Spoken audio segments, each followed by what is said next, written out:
আসসালামু আলাইকুম এভরিওয়ান। আশা করি সবাই সুস্থ আছেন এবং ভালো আছেন। আচ্ছা, আমাদের মনে এমন কখনো খটকা আসছে বা কিংবা প্রশ্ন আসছে কি যে আমরা যদি কিয়ামতের দিন আমাদের কর্মফল পেয়ে থাকি, শাস্তি কিংবা পুরস্কার, তাহলে আমরা কবরে কেন শাস্তি পাবো বা পুরস্কার পাবো?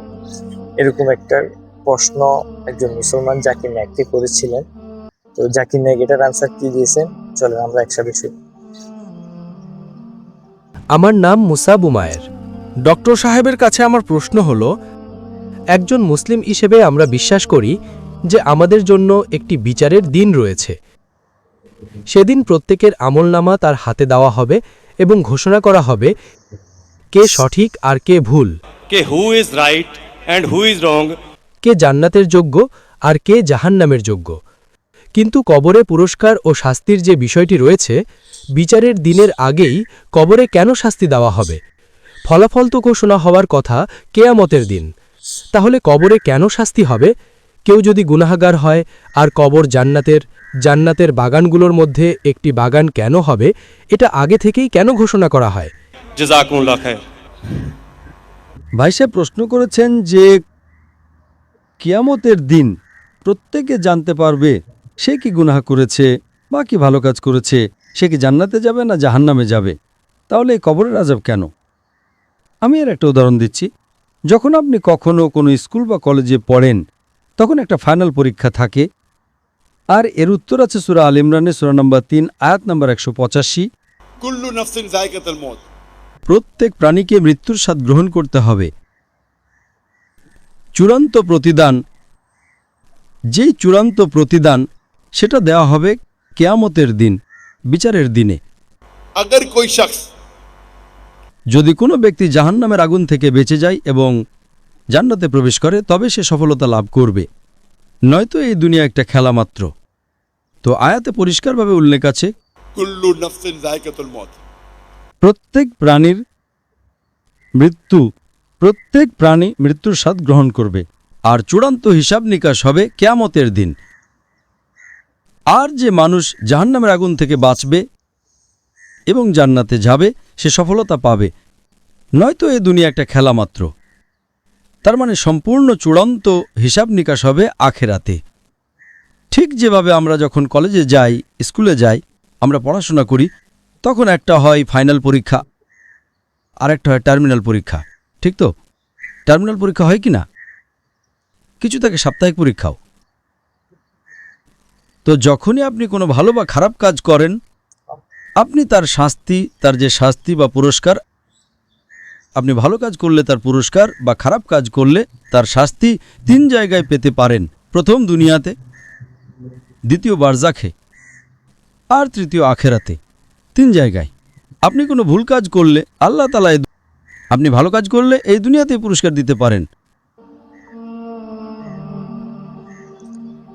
দেখছেন, ডক্টর জাকির নায়েক কি সুন্দর একটা উদাহরণ দিচ্ছেন যে আমরা যেমন আমাদের ফাইনাল পরীক্ষার আগে যেরকম উইকলি টেস্ট কিংবা মান্থলি টেস্ট দিয়ে থাকি, ঠিক তেমনি আল্লাহ রাব্বুল আলামিন আমাদেরকে আমাদের কর্মফল, সেটা শাস্তি হোক কিংবা পুরস্কার হোক, কিছু অংশ আমাদেরকে দুনিয়ায় দিতে পারেন, কিছু অংশ কবরে, আর কিছু অংশ হচ্ছে আখিরাতে।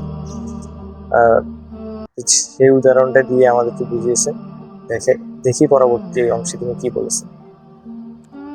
এমনও হতে পারে যে বারজাখে শাস্তি দেবেন, অথবা বারজাখে পুরস্কার দেবেন, হতে পারে যে আখেরাতে দেবেন। সবচেয়ে ভালো হলো আখেরাত। তো আপনি যা কিছুই ভুল করেন সেটার যোগফল করলে তার শাস্তি দুনিয়া, কবর আর আখেরাত মিলিয়ে দেখলে মোট হিসাব সঠিক থাকবে। टोटल सही रहेंगे। আপনি যে কোনো ভালো কাজ করবেন, তার পুরস্কার দুনিয়াতে মিলতে পারে। आखिरत में, कब्र में और आखिरत में। এই কারণে আল্লাহ রসুল সাল্লাল্লাহু আলাইহি সাল্লাম বলেন যে অমুসলিমরা আছে, যা কিছুই ভালো কাজ করুক না কেন, দুনিয়াতেই তারা তার পুরস্কার পেয়ে যায়। একজন মুশরিক যে শিরক করে, সে জান্নাতে যাবে না। সে ভালো কাজ করে, দুনিয়াতেই সে তার পুরস্কার পেয়ে যায়। তাই আখেরাতে সে আল্লাহর কাছে অভিযোগ করতে পারবে না যে আমি তো কোনো পুরস্কারই পেলাম না। উদাহরণস্বরূপ মাদার টেরেসা, সে বড় বড় অনেক পুরস্কার পেয়েছে, ভালো কাজ করেছে। তো আখেরাতে আল্লাহ তাআলা বলবেন তুমি ভালো কাজ করেছো, তুমি খ্যাতি পেয়ে গেছো, তুমি তোমার পুরো পুরস্কার দুনিয়াতে পেয়ে গেছো। যে ভুল কাজ করেছে হতে পারে তার একটু শাস্তি এখানে নাও পেতে পারে। या नहीं भी मिले।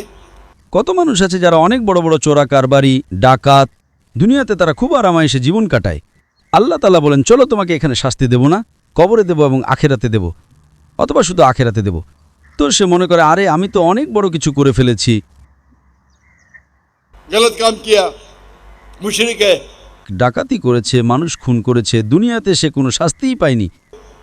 पनिशमेंट मिली, पनिशमेंट मिल सकती है कब्र में और आखिरत में। তাই এ কথা বলা যে আখেরাতে শাস্তি দেওয়া হবে, তাহলে কবরে কেন দেওয়া হচ্ছে, আপনি পুরোটার যোগফল মেলালে দেখবেন এটা সঠিকই আছে। এমনও হতে পারে যে একটা অংশ আপনি দুনিয়াতে পেলেন, শাস্তির একটা অংশ কবরে পেলেন, বাকিটা পাবেন আখেরাতে।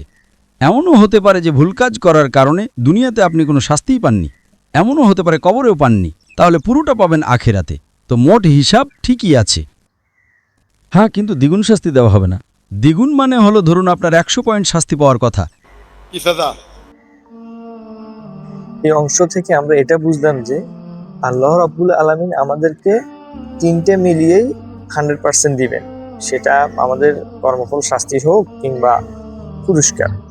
আল্লাহ চাইলে আমাদেরকে তিনটে মিলিয়ে, যেমন দুনিয়াতে কিছু অংশ, কবরের কিছু অংশ এবং বাকিটা আখেরাতে, কিন্তু তিনি 100% দিয়ে দিবেন না দুনিয়াতে কিংবা কবর। আল্লাহ আখেরাতের জন্য রাখবেন, আখেরাতেই চূড়ান্ত ফলাফল ঘোষণা করা হবে। দেখি তার পরবর্তী অংশ। की सजा। এমনও হতে পারে যে 2 পয়েন্ট দুনিয়াতে পাবেন, 8 পয়েন্ট কবরে, আর বাকিগুলো পাবেন আখেরাতে। আল্লাহ তাআলা এমন করবেন না যে দুনিয়াতেও 100 পয়েন্ট, কবরেও 100 পয়েন্ট, আবার আখেরাতেও 100 পয়েন্ট। এটা ভুল। তো আপনার 100 পয়েন্ট শাস্তিপ্রাপ্য হলে আপনি কিছু পয়েন্ট দুনিয়াতে পাবেন, কিছু পয়েন্ট কবরে, আর বাকিগুলো পাবেন আখেরাতে। যারা এই কারণে আল্লাহ রাসূল সাল্লাল্লাহু আলাইহি সাল্লাম বলেন এই দুনিয়া হলো একজন মুসলিমের জন্য কারাগার, एक मुस्लिम के लिए कैद है। আর একজন কাফিরের জন্য জান্নাত। তো একজন গরিব ইহুদি ছেঁড়া ফাটা কাপড় পরে हाफिज इब्न हजर अस्कलानी रहीमुल्लाह এর কাছে এসে বলে এই হাদিসের মানে কি, আমি গরিব আর আপনাদের রাসূল সাল্লাল্লাহু আলাইহি সাল্লাম বলেন কাফিরের জন্য, আর আমি একজন কাফির, কাফিরের জন্য দুনিয়া হলো জান্নাত, আমি গরিব, আমার কাপড় ছেঁড়া, কোথায় জান্নাত? আপনি একজন মুসলিম, আপনার জন্য দুনিয়াটা কারাগার, অথচ আপনি আরামায়েশে আছেন, কারাগার কোথায়? তখন তিনি বলেন, হাফেজ হাজার আসকালানি উত্তর দেন যে একজন মুসলমান জানে আখেরাতে সে যা পাবে, वो जन्नत সেই জান্নাত এত বিশাল যে আপনি যদি দুনিয়ার সবচেয়ে ধনী মানুষও হন, তা আখেরাতের তুলনায় কিছুই না, এটা কারাগার। ये कैद है। আপনি দুনিয়ার সবচেয়ে ধনী মানুষ হতে পারেন, সবচেয়ে শক্তিশালী হতে পারেন, সবচেয়ে বড় রাজাও হতে পারেন, কিন্তু জান্নাতে আপনি যে পুরস্কার পাবেন তার তুলনায় এই দুনিয়াটা কারাগার। আর ওই কাফির যদি জানতো যে আখেরাতে তাকে কি শাস্তি দেওয়া হবে, এখানে সে যতই নিকৃষ্ট থেকে নিকৃষ্ট মানুষ হোক না কেন, সবচেয়ে গরিব হোক, সবচেয়ে ক্ষুধার্ত হোক, তারপরও আখেরাতের সবচেয়ে কম আগুনটুকু যখন আপনার পায়ের তালুর নিচে থাকবে, তখন আপনার মগজ টকবক করে ফুটবে, সবচেয়ে ছোট থেকে ছোট আগুন। তো আপনি যদি জানতে পারেন যে আখেরাতে আপনি কি শাস্তি পাবেন, তাহলে দুনিয়াতে আপনি সবচেয়ে নিকৃষ্ট অবস্থায় থাকলেও দুনিয়াটা আপনার জন্য জান্নাত মনে হবে। এটাই হলো এর ব্যাখ্যা। সুতরাং সম্পূর্ণ চূড়ান্ত প্রতিদান দেওয়া হবে আখিরাতে। দুনিয়া, কবর আর আখিরাত মিলিয়ে হলো মোট শাস্তি আর পুরস্কার। Hope the answer is the question.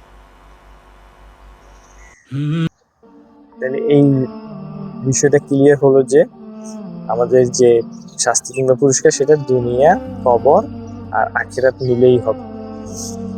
তো আজকে এই পর্যন্তই, দেখা হবে পরবর্তী কোনো ভিডিও নিয়ে। টিল দেন টেক কেয়ার, আল্লাহ হাফেজ, আসসালামু আলাইকুম।